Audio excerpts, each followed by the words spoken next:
Hey, salut à tous et bienvenue dans une nouvelle vidéo. Aujourd'hui, on va s'attaquer à nos menus. C'est parti. Alors ça, c'est une grosse partie qui va sûrement nous prendre la semaine, mais il faut bien s'y mettre un jour, donc allons-y. On va pouvoir aller dans notre level, créer un nouveau niveau. Clic droit, level, ça va être un niveau blanc, lv underscore main menu. Ici, ça va être notre niveau. Alors, vous pouvez très bien prendre par exemple votre niveau 1, par exemple pour ma part, level comme ça, le dupliquer et faire en sorte que votre écran d'accueil fonctionne comme ça. Ça peut très bien fonctionner. Moi je mets ça sur un niveau noir, ça va être plus facile, plus simple et il y aura moins de petits détails à peaufiner. On va pour un niveau devoir changer de game mode et passer avec un menu spécial, un game mode menu. On peut aller dans le My Content Blueprint et créer le menu. Ça, on va pouvoir y intégrer notre blueprint class, game mode, donc c'est le bp underscore, game mode underscore menu. Une fois que ça c'est fait, on va pouvoir juste sauvegarder, aller dans notre level main menu, dans le world settings, pour rappel, le world settings c'est Windows world settings ici, et on peut venir mettre notre game mode menu pour celui-là. Une fois que c'est fait, on va retourner dans notre content, my content, UI, et on va pouvoir créer un nouveau fichier qui va se nommer menu. Là c'est nouveau un petit peu de mise en place, on crée beaucoup de choses. Maintenant on va créer le menu principal qui sera le seul menu de la vidéo. UI ou widget, donc W, ça c'est comme vous voulez. Pour moi c'est UI, user interface underscore main menu. Les widgets, comment ça fonctionne? Ça va représenter la taille de notre écran. Pour ça, il nous faut donc un canvas panel, obligatoirement. Ici, vous aurez un onglet hiérarchie qui sera un petit peu comme, entre gros guillemets, comme le outliner de notre niveau. Et plus ça va être haut et à côté du canvas panel, plus ça va être derrière les éléments. Par exemple, si je mets une image comme ceci, donc soit on la glisse là, soit on la glisse là. Si maintenant je prends une belle image comme ceci en rouge et que là j'ai une belle image en bleu, voilà. Vu que mon image est en dessous, mon image 0 est en dessous de l'image 1, l'image bleue va passer en dessous. Parce que plus on est proche du canvas panel, plus on sera considéré comme en dessous.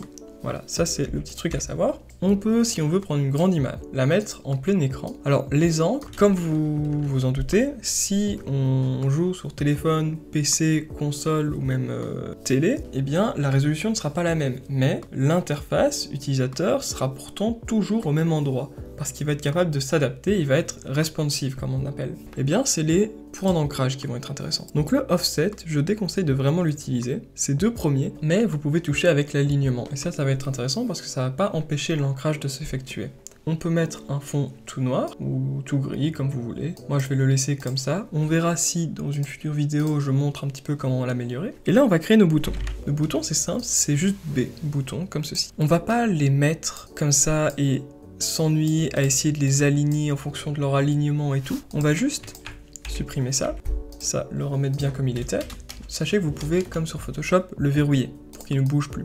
On va devoir prendre une vertical box. Cette vertical box, on va l'ancrer en plein centre de l'écran, donc 0, 0, par exemple 100 et 50. Et là, l'alignement 0,5 et 0,5 pour bien le centrer, vous voyez. On va y mettre à l'intérieur nos boutons. On le prend, on le dépose et on veille à ce qu'il soit bien ajouté. On va en mettre un pour lancer le jeu, un pour le menu d'options, un pour les crédits si vous voulez et un pour quitter. Je vais seulement en faire 3 pour ma part, ça fera l'affaire. La vertical box, on peut prendre si on veut un peu plus d'espace, comme ceci, comme ceci. On peut mettre du 250 sur du 250, why not. Et les boutons, on peut faire fil pour qu'ils prennent automatiquement la taille et l'espace de la vertical box. Cependant, ils sont très collés. Et ce qui va être intéressant, un bouton que j'aime bien, moi, c'est le padding. Et le padding, si vous mettez par exemple 15, ils vont automatiquement s'espacer. Ça c'est cool, et on peut maintenant ajouter un texte. Les textes, on peut directement les glisser sur les boutons et ils vont automatiquement se coller. Ça c'est très très chouette. Et ce que je vous conseille de faire, c'est d'apprendre à renommer. Donc, le premier bouton c'est le B underscore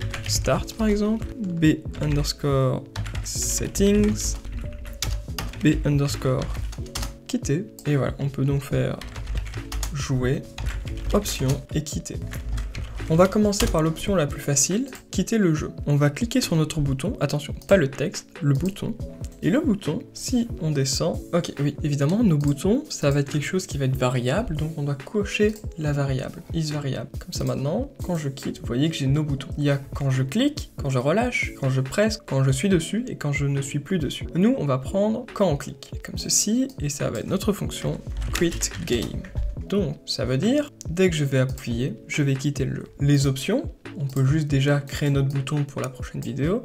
Print string, open, menu, settings, comme ceci. Et le jouet, ça va être un petit peu différent. On va ouvrir un niveau, on va faire un open level. Et là, vous voyez, le level name, c'est une variable de type name. Et on va prendre notre level dev, F2 pour prendre le nom, CTRL-C et CTRL-V. Ou alors vous le copiez mais à la perfection. Moi je vous conseille le copier-coller. Ce qui veut dire, quand je vais appuyer sur le bouton Start, on va ouvrir mon niveau, ouvrir le level menu, le level dev. Une fois que ça c'est fait, vous pouvez si vous voulez ajouter des icônes, ajouter un effet. Ce qu'on va pouvoir vite faire aussi, ça va être par exemple les petits effets sympas qui sont les petits bruits de menu, comme ça. Le fait que quand on passe avec notre souris sur les boutons, on ait des petits clic-clic, les petits clic-clic. Et pour ça, il y a déjà une fonction toute faite. Il y a déjà un son dans le engine content et on va prendre cela. On peut sélectionner tous nos boutons. Alors, vous vous posez sûrement la question, peut-être que certains d'entre vous s'en fait la remarque, on pourrait prendre le on-over et faire un play sound et lancer notre son. C'est exact, et c'est ce que je faisais avant. Puis, j'ai vu qu'en fait, si nous sélectionnons tous nos boutons, que nous tapons over, on voit ici le overhead sound. On peut directement mettre un son comme ça et ça prend tellement moins de temps plutôt, c'est tellement plus rapide. Et en plus, je sais pas si c'est nouveau, mais on peut écouter maintenant nos sons. On va chercher un petit son, est-ce que si je tape clic, il y en a pas un sympa ? Cela me semble sympa, celui-là plutôt. On va pouvoir retourner dans notre level, donc n'oubliez pas, nous sommes dans le level main menu. Voilà, je l'ai rouvert pour être sûr. On clique ici et on fait Open Level Blueprint. Là, ce qui se passe concrètement, c'est qu'on ouvre le blueprint du niveau. Et ce qu'on va lui demander, c'est que lors du lancement du jeu, on crée un widget, Create Widget, on l'affiche à notre écran, Add to Viewport.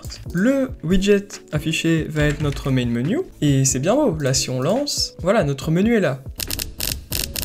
Ok, mais ce qui se passe, c'est que si je lance et que je clique, bah elle est où ma souris? Bah elle n'est pas là. Bah c'est normal. Pourquoi? Parce qu'on va devoir l'ajouter. Qu'est-ce qui contrôle notre souris? C'est le Get Player Controller.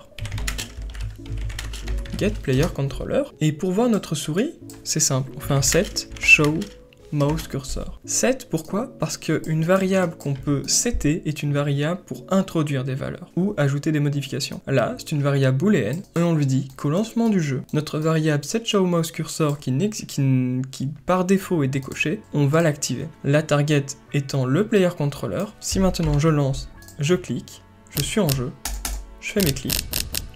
Le menu d'options, on ouvre le menu. Si je quitte, je suis sorti du jeu. Si je relance et que je fais jouer, me revoilà dans mon menu, enfin dans mon niveau.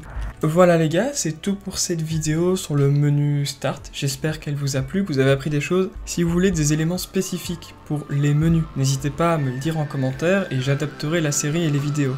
En attendant, moi je vous donne rendez-vous dans une prochaine vidéo. À la prochaine. Ciao tout le monde!